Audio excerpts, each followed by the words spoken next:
Alright, so I did a little bit of work on the FJ60 this week. Specifically, I replaced the brake line that goes across the rear axle. It was really corroded and was very obviously the reason why all of my brake fluid was not in the master cylinder but on my carport floor. Also, the FJ60 has some new tires. I got these guys on it. They're General Grabber X3s. I really like those tires. I've had them on both my CJ5 and my YJ, and they've done a really good job. And I like the look of them. They ride well. Not a ton of road noise that I've noticed, but with the mud terrain, that's not really something I care about all that much. I want more off-road performance, and these give it to you. I switched tire sizes as well. This used to be on 305/70 R16s, which is, it converts to about a 33 by 12 tire. I'm not a huge fan of the tall and fat tires, so I trimmed it down a little bit. These are 285/75 R16s, which is a 33 by 11. I would have preferred closer to a 33 by 10.5, but that's not something that they have on 16-inch rims. So yeah, all of the tires are on, but I replaced the brake line. It went pretty well. Let me see if I've still got the, oh yeah, here we go. So you can see right here that when I was taking the brake tube off, it actually snapped off. There's supposed to be a part that comes up and does kind of an L off of this, so it's kind of a double right angle bend, and that completely snapped off when I was taking it off of the axle because of how corroded it is. So I'm gonna have to look and see what was causing the corrosion. I'm not sure what caused that. I do know that brake fluid itself is pretty corrosive, so I kind of wonder if potentially something broke or caused a crack or leak in the line right there, and then just the brake fluid coming out of the pressurized system was enough to corrode that. I'm not 100% sure on that. That's definitely something I'm gonna have to look into. So I'm also gonna be doing some work on the front brakes. The rotors are garbage on the front brakes. So I have those ordered. Those will be getting here next week sometime, and I'll be doing that. The reason the tires are back on, because I did actually completely take them off.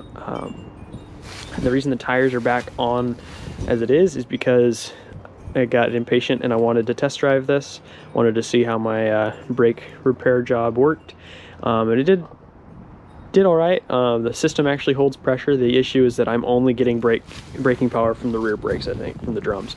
So, which is not nearly enough to stop this rig in any kind of emergency braking situation. So it's a good thing I kept it to the neighborhood only. Yeah, so those brake rotors will be getting here on Wednesday, and hopefully that'll be enough to actually make it so the rig will stop. As you can see though, this is definitely stanched the way that I'm wanting it to be, and also didn't appear to have any rubbing, at least at normal suspension height. So when I had at full lock either to the left or to the right, it didn't rub at all, which is good. What else was I thinking? Oh, so I think the transfer case is not engaging, and I'm not sure what the deal with that is. I do know that they switched it to an FJ62 transfer case, and I wonder if that has something to do with it, because the button is not actually engaging, and it doesn't actually do anything even when I put it into four-wheel drive low, which is admittedly a problem. But yeah, that's not an issue so much for the purposes that I have for the Land Cruiser right now. Right now, I'm just wanting to get it so I can daily drive it, and I don't need four-wheel drive to go to work. I just need that if I'm wanting to go off-road, which is not something I'm going to be doing with this rig primarily for a while. Although, obviously I would like to, hence putting the tires on it that I did. So with any luck, I can get that sorted out the way I'm hoping to, and hopefully with those new rotors, those will allow me to actually stop the way I'm hoping to. Oh, another thing that I found when I had the tires off was that this actually has an oil pan heater already wired up and everything, and I tested it, and it does actually work. If I were to plug this in, the oil pan heater would work. So that's actually something I was wanting to do anyway, and now I don't have to. So that's pretty handy. All in all, the more I'm looking into this, the rat's nest seems to be more associated with the rat's nest and wiring seems to be more associated with the stereo and the speaker system, and most of the actual wiring for the engine swap seems to have been done pretty well. So I think I was a little early in judging how it was set up. But yeah, I did not actually record any of the work on this because setting up to record me working takes a decent amount of prep time, and right now I'm just trying to get this thing daily drivable as soon as possible, and I'm also doing it on a day that I've got work, so I actually need to be going to bed in about half an hour again. So basically I'm just trying to get what I can done in the time that I have.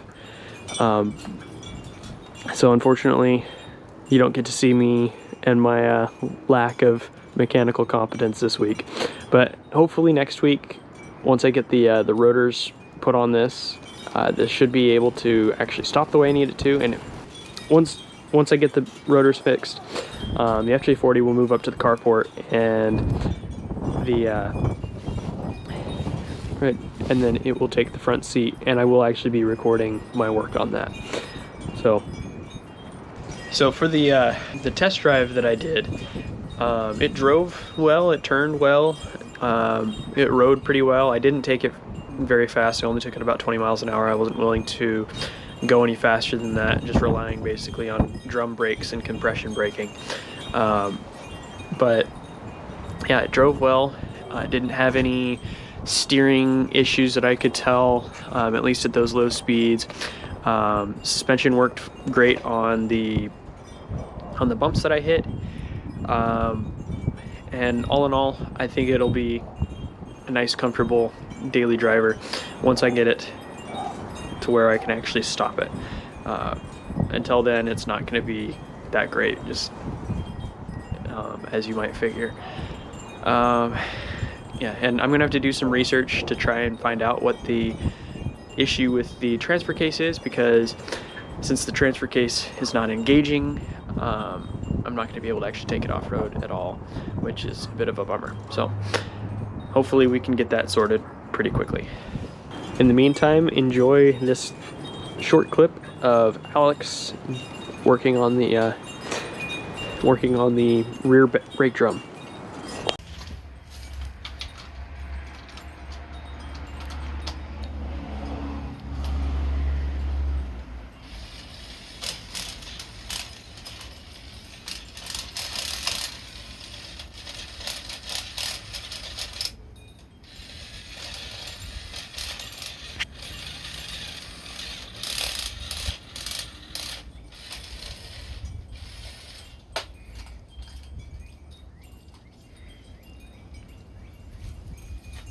There's no edge.